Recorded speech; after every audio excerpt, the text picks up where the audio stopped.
Good morning, dear friends. In the last session, we have seen one problem related to Kirchhoff voltage law, wherein we have considered two loop 1 and loop 2. Then we have considered another one. Current is first loop. We have considered the current is in the clockwise direction, and the second loop we have considered current is in the anti-clockwise direction. And we end up with the entire circuit with the details of current, voltage, drop, etc. The today's session we are going to do the same problem in the different way. Current is both the currents are in the clockwise direction. So when we choose both the currents are in the clockwise direction, in the middle common resistance, first I1 current will move down and I2 current will flows towards up. So that is a difference here. So when the current direction is different, what are all the changes will be there in the matrix of the Cramer's rules we are going to be learn. So if you do in the different way, it is easy to learn this Kirchhoff voltage law and practice the Kirchhoff voltage law, and so that in forthcoming exams and all you can easily learn, you easily write this equations. So now if you see this, there is having two loops. Already we know as per the Ohm's law, voltage matrix is equal to current resistance matrix into the current matrix. As we have two loop, we have V voltage matrix is having 2 cross 1 and R is 2 cross 2 matrix and I is 2 cross 1 matrix. So now in this first loop, if we see here, the voltage is first loop having the voltage of 90, second loop is having the voltage of 125. If you consider the 90 volt voltage source, current is moving up. So that means voltage is increasing here. So that's why positive. At the same time here, current is towards down, voltage drop. So that's why minus 125. That is equal to then resistance matrix. In the resistance matrix, if you see, we have 2 cross 2 matrix. So first element R11 is nothing but total resistance in the first loop. Total resistance in the first loop is what? 25 plus 10. So that will be 35.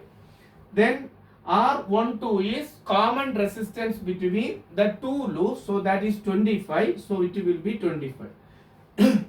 If you consider this, in this 25, I1 is moving down, I2 is moving up. So both the currents are in the opposite direction. So we have to be right here minus 25. Same way here also common resistance is minus 25. R22 is nothing but total resistance in the second loop. Therefore 25 plus 5, that will be 30. Then the current loop will be I1 and I2. I1 and I2. So if you see these two equations where all are divisible by 5. So I am dividing this two matrix by 5. So that two equations by 5. So that's why we can write it as now 90 divided by 5, 18. 125 divided by 5 is minus 25 is equal to 35, 7. 35 divided by 5 minus 25 divided by 5 is 5. Here also minus 5. 30 divided by 5 is 6. So into I1, I2. I hope you understand how to do this. Now this is the delta.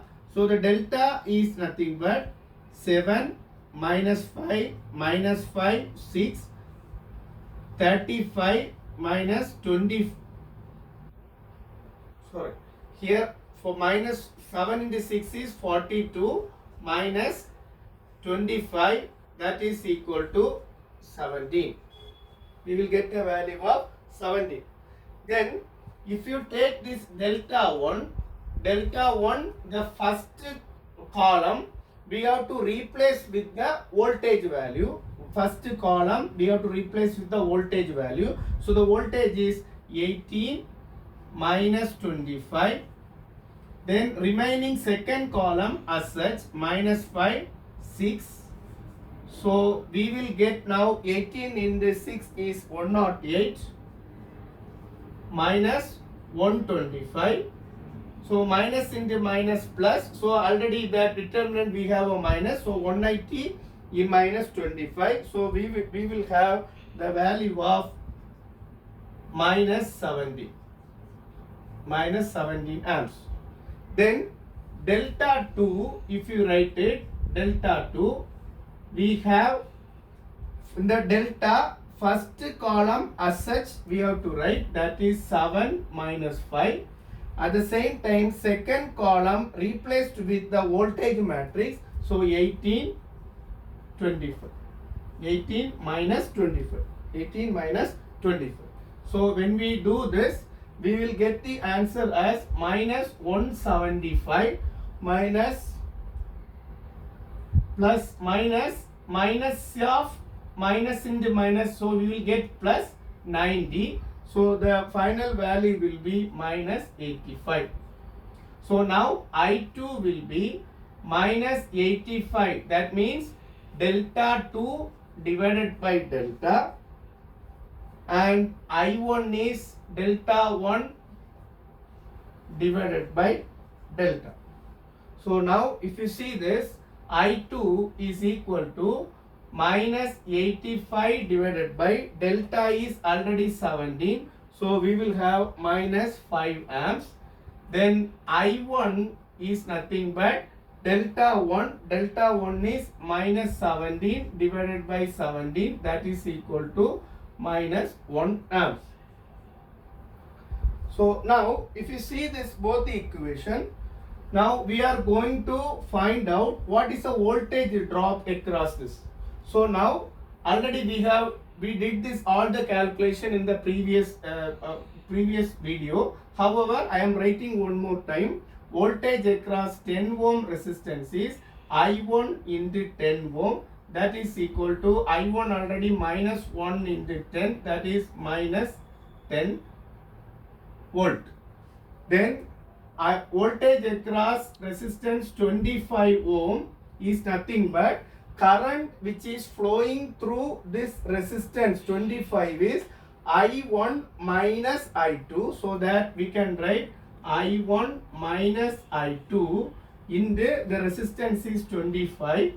So that is, what is I1? Already we know minus 1, and minus of minus plus 4 plus 5 into 25. So that is equal to 4 into 25, that is 100 volt.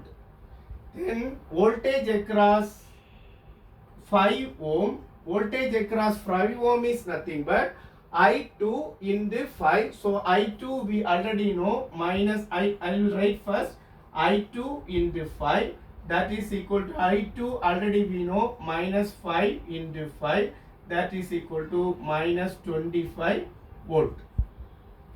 Now I am going to redraw the entire circuit, and just I will note down how the current directions everything will be. So now if you see this, we will have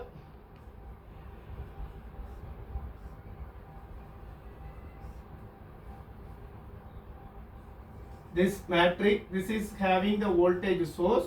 Here also we have the voltage source. Then this is 100 ohm, sorry 10 ohm, and this will be 25 ohm, again 5 ohm, 5 ohm, then this is 90 volt, and this will be 125 volt. So this is positive negative, this will be positive negative. If you see this, we have considered I1 is this clockwise direction, but as per this calculation I1 is minus 1, so we can write this is I1 equal to 1 amps. Then I2, here we have taken clockwise direction, so but your case is anti-clockwise direction. I2 here is minus 5 amps, so our case will be opposite of that, so that will be I2 equal to 5 amps. I hope you understand, but I2 is minus 5 amps. So now if you take this, total resistance is I5 minus total resistance in the 25 amps, 25 ohm resistance is 5 minus 1. Okay. Then voltage across this 10 ohm resistance is minus 10 volt. So that means here it will be 10 volt it will come.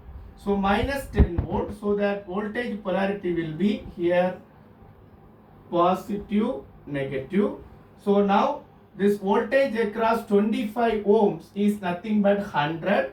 So that will be 100 here, 100 volt. Voltage across this resistance 25. See here 100 is nothing but 90 plus 10. So that will be 100. I hope you have cleared. Now this 5 ohm resistance we have minus 25. So we have taken this clockwise direction. So that's why we can write it here minus 25, 100 plus 25. So we will get here minus 25 volt.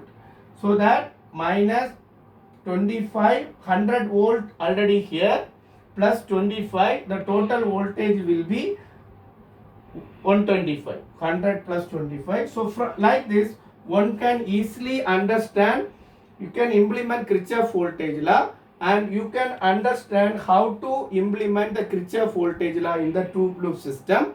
Once again, I advise you, after calculating all the values, you just note down here all the parameters and ensure it whether this circuit is following the Kirchhoff voltage law, voltage division rule.